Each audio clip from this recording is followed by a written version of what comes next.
So let's take a look at the first question here. We had a couple questions. Wow, a lot of good questions. All right, wow, a lot of questions. Okay, so let's start with an easy one. Oh, none of these are easy actually. Let's start with the first one from Sarah in Florida. Okay, where is this in Florida? Tampa Bay, Florida. Okay, and the question is this: how can I live a fulfilling life if I've lost myself or I don't know who I am?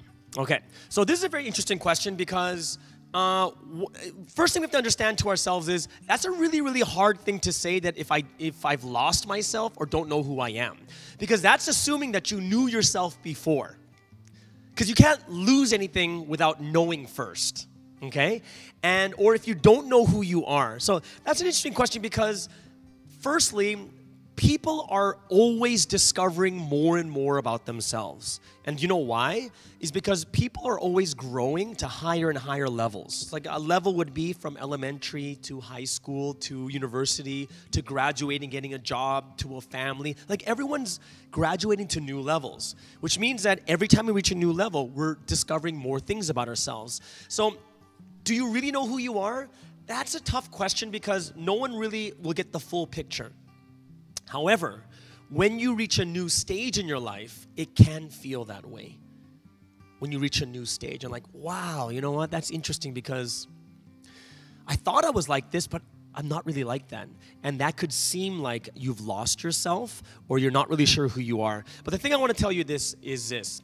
When you've lost the way about yourself, when you don't know who you are, it's either you forgot why you were doing something. So there's one of the reasons. Like you've lost your way because you had that, like for instance with, oh, this is for my mom, right? Who has cancer. You either lost that original intent, purpose, or vision. Or the second thing is, you don't have a vision. You don't have that purpose. And that's what makes it really, really hard. A lot of times, especially when you're younger too, right? When you're like elementary school and high school and university, one of the things that we tend to do is we just kind of go with the flow in life. We don't have a purpose. We don't have a reason. We're just having fun and we're making decisions according to my feeling, right? Give you an example is from elementary school, kids are like starting to date each other. Why? Because they feel it. Oh, this girl makes me feel good. Oh, she laughs at my jokes, whatever it is, right?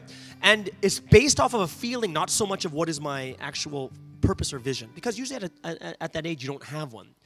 What happens is you begin to realize it's very, very difficult in your situation when you don't have that purpose and vision. And that's why the first thing I would recommend for you, Sarah, is to set your time aside to first find a vision, a life vision, and a purpose. Right? A lot of us, those of you who have faith, it's a lot easier because those things are set aside for us. When you don't have faith, it's a little bit. I'll tell you right now, it's a little bit harder because it's not spelled out for you. Like when your people are spiritual, they go to church. It's spelled out. This is our goal. This is your purpose in life. This is the whole reason God created you. And it's a little bit easier for us. But people who are not spiritual, don't have faith, it's a little bit more difficult because there's no one telling you. You have to figure it out when you might not ever know, right? But that's why you need to sit down, meditate, pray, think, and say, what is it? What is it I really want? What is the life vision and life goal? Okay? Let's go. I hope that helps you out, Sarah. Let's go to the next question from Joanna in KL. Right, Joanna in Kuala Lumpur, in Malaysia, says, how do I know if my vision is the right one that God has planned for me? Wow. So this is a really good question, because on this program, Bubble Talk, we have people of faith and people who don't have faith, but it's open for everyone, right? And it's a good question is, how do I know that this path is the right one that God has planned for me? And the answer is, this will seem so like I never answered the question, but the people who know, and the people who don't know are still looking. Because if you really knew that this is God's plan, like this is the direction God wanted for you, then those people literally know. They're like, yes, this is it. This is exactly, this is it. And the people who don't know are the ones still searching for it. And how do I get to the point where I know?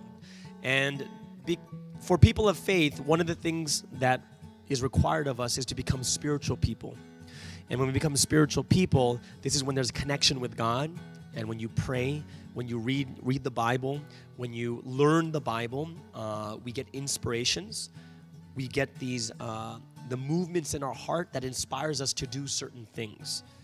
And that's why the one thing I do suggest is, it's not something where God will never come to you and say, hello, Joanna, I would like you to do this. Haha. And you'd be like, wow, that's so great. Wow, I know what God's plan for me is. It's never like that, right? And I'll tell you, even for myself, there was a moment in my life where I was sure. When I was 19 years old. No, 20 years old. 20 years old in California, going to university, and there was a specific moment in my life where it was like, boom, this is it. And from 20 until now, which has now been 22 years, I know exactly where I'm supposed to be. Yeah, I know the general direction. So one thing I do want to tell you too is, in most cases, God's not going to tell you, be a janitor. He's not going to say, be a secretary. He's not going to say, be a driver for Grab. He's not going to say that. Very, very few people, God will tell them exactly what to do. Like, literally, you have to be this. God will give you direction, right? Which is a big direction. And inside this direction, we have the free will and the ability to do anything within that direction. So that's something I've definitely learned a lot about. That, you know, you're not going to get the literal, like, you have to be a cameraman. It doesn't happen like that, right? God respects your free will, and He'll give you big direction, and as long as you're inside that direction, you'll be fine. Cool. Let's go over to Singapore. All right, different countries. Singapore from Shinky. All right. Says, what is a way to find a vision for myself if I do not yet have one? All right. So, vision is something that you have to believe in too. Now, it can't just be something like I said before, it's like world hunger, like end hunger in the world. If it's not something that's dear to you, if it's not something that you really, really believe that you put your life into, that's not a vision, because you're not going to fulfill it because you don't really believe in it. Something about a vision is, it's something that you have to look deep into yourself, meditate and pray and say, God, what is it that I want? What is something, a direction? What is a goal? What is something that I really want to do? All right, if you don't have faith, meditate about it. What is the thing that I want more than anything else? Whether it's to be, like some people say, whether it's to be a great mother that raises children to become absolutely happy and successful, and more than the money, it's the happy family I want. Until the very end. It's different for each person, but you need to find something that you really believe in. It's got to be something that you're it's so entrenched in your mind that when you repeat that vision, it inspires you again to move. That's why they call people they call people visionaries. They see such a big thing and so far ahead of everyone else. No one else sees it, but they see it. And when you follow these types of people, oh my gosh, great things happen. Like, they call visionaries like Steve Jobs. Visionary. Visionary, absolute visionary, right? There's many people that are looking, like they're envisioning things so big.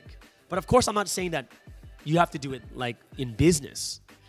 But it could be your life, a moral compass, right? How you want to live. Like, say if you're in business, you're someone who never lies or cheats your customers or this. Never. Yeah, and that's something that's not easy in a world like this today. But you have to sit down and you have to think about this deeply, write things down, and know this is not something that's so easy. It's not. A life vision is huge. And my suggestion is your first one should be roughly around, think at least 10 years ahead. 5 to 10 years ahead. Or maybe in the first one, go 5 years ahead. And you'll get a taste for what a vision is. And then you can start making it bigger and bigger. Okay? Thank you, Shinky. Let's go over to Kenny. Kenny and PJ. That's Malaysia, right? Says, if I'm not willing to suffer for something, does it mean that it's not a worthy vision? I would say yes and no. Because some things are not worth suffering for. Obviously, right? It's like, it's not worth suffering for like a Big Mac meal. like suffering for like 7 days. Like, obviously that's not worth it, because it has to be worth what it is. And some things we know is worth it, but it's just I haven't realized the worth yet. Like, so the two reasons why you don't want to suffer for something. Number one is it's not a worthy vision. And number two is, well, I would say three then. Number one, I would say it's not a worthy vision, or it's not a worthy vision for you. That's another reason. It might not be worthy for you. Because if you're not into medicine, why would you even think about like curing cancer and you're not even into it? But curing cancer is a huge vision, right? But if you're not into medicine, what difference does it make to you? It might not be something that's worthy enough for you. It might not be worthy itself, and it might not be worthy for you. And the third one is you haven't realized the value of that vision yet.